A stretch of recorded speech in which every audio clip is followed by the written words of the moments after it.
আন্দোলনের শুরু থেকেই সরকার যথেষ্ট ধৈর্য ও সহনশীলতা প্রদর্শন করেছে। আমি আন্দোলনরত কোমলমতি ছাত্রছাত্রীদের নিরাপত্তা নিয়ে অত্যন্ত উদ্বিগ্ন। এই আইন প্রক্রিয়া সমাধানের সুযোগ থাকা সত্ত্বেও রাস্তায় আন্দোলনে নেমে দুষ্কৃতিকারীদের সংঘাতের সুযোগ করে দেবেন না। আমার বিশ্বাস আমাদের ছাত্র সমাজ উচ্চ আদালত থেকে ন্যায় বিচারই পাবে। প্রিয় দেশবাসী, আজকে অত্যন্ত বেদনা ভারাক্রান্ত মন নিয়ে আপনাদের সামনে উপস্থিত হয়েছি। লাখো শহীদের রক্তের বিনিময়ে অর্জিত স্বাধীন বাংলাদেশের জনগণের আর্থসামাজিক উন্নয়নের জন্য নিরলসভাবে পরিশ্রম করে যাচ্ছি। বিগত 15 বছরের মধ্যে বাংলাদেশের মানুষের ভাগ্যের পরিবর্তন এবং মানুষের মৌলিক চাহিদা পূরণ করতে অন্ন, বস্ত্র, বাসস্থান, চিকিৎসা, শিক্ষার ব্যবস্থা করে জনগণকে উন্নত জীবন দেওয়ার যাত্রা শুরু করেছি। অনেক সাফল্য অর্জন করেছি। বাংলাদেশকে বিশ্ব দরবারে একটা মর্যাদার আসনে অধিষ্ঠিত করতে সক্ষম হয়েছি। তারপরও আমাদের আরও অনেক দূর যেতে হবে। বাংলাদেশের মানুষ যখন একটু স্বস্তি শান্তিতে ফিরে, যখন তাদের মাঝে এমন কোনো ঘটনা ঘটে যা অত্যন্ত বেদনাদায়ক। 2018 সালে ছাত্র সমাজের আন্দোলনে পরিপ্রেক্ষিতে সরকার সরকারি চাকরিতে কোটা প্রথা বাতিল করে একটা পরিপত্র জারি করে। পরবর্তীকালে মুক্তিযোদ্ধাদের পক্ষ থেকে কোটা বহাল রাখার পক্ষে উচ্চ আদালত 2018 সালে জারি করা সরকারের পরিপত্র বাতিল করে দেয়। সরকারের পক্ষ থেকে পরিপত্র বহাল রাখার জন্য সর্বোচ্চ আদালতে আপিল করা হয় এবং মহামান্য আদালত শুনানির দিন ধার্য করে। এ সময় ছাত্ররা কোটা সংস্কারের দাবি নিয়ে আবারও আন্দোলন শুরু করে।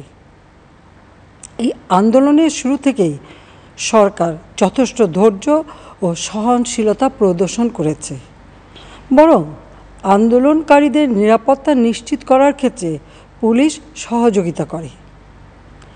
মহামান্য রাষ্ট্রপতির কাছে যখন আন্দোলনকারীরা স্মারকলিপি প্রদান করার ইচ্ছা প্রকাশ করে, সেক্ষেত্রে তাদের সুযোগ করে দেওয়া হয় এবং নিরাপত্তারও ব্যবস্থা নেওয়া হয়। কাদের উস্কানিতে সংঘর্ষের সূত্রপাত হলো, কারা কোন উদ্দেশ্যে দেশকে একটি অরাজক পরিস্থিতির দিকে ঠেলে দিল, তা তদন্ত করে বের করা হবে। আমি আন্দোলনরত কোমলমতি ছাত্রছাত্রীদের নিরাপত্তা নিয়ে অত্যন্ত উদ্বিগ্ন। এই সন্ত্রাসীরা যে কোনো সময় সংঘাতের পরিবেশ তৈরি করে তাদের ক্ষতি সাধন করতে পারে। তাই শিক্ষার্থীদের পিতা মাতা, অভিভাবক এবং শিক্ষকদের প্রতি আমার আবেদন, তারা যেন তাদের সন্তানদের নিরাপত্তার বিষয়ে সজাগ থাকেন। একই সাথে সকল শিক্ষা প্রতিষ্ঠানের ছাত্রছাত্রীদের নিরাপত্তার বিষয়টি বিশেষভাবে নজর রাখেন। সরকার হাইকোর্টের রায়ের বিরুদ্ধে সর্বোচ্চ আদালতে আপিল করেছে। আপিল আদালতে শুনানির দিন ধার্য করা হয়েছে।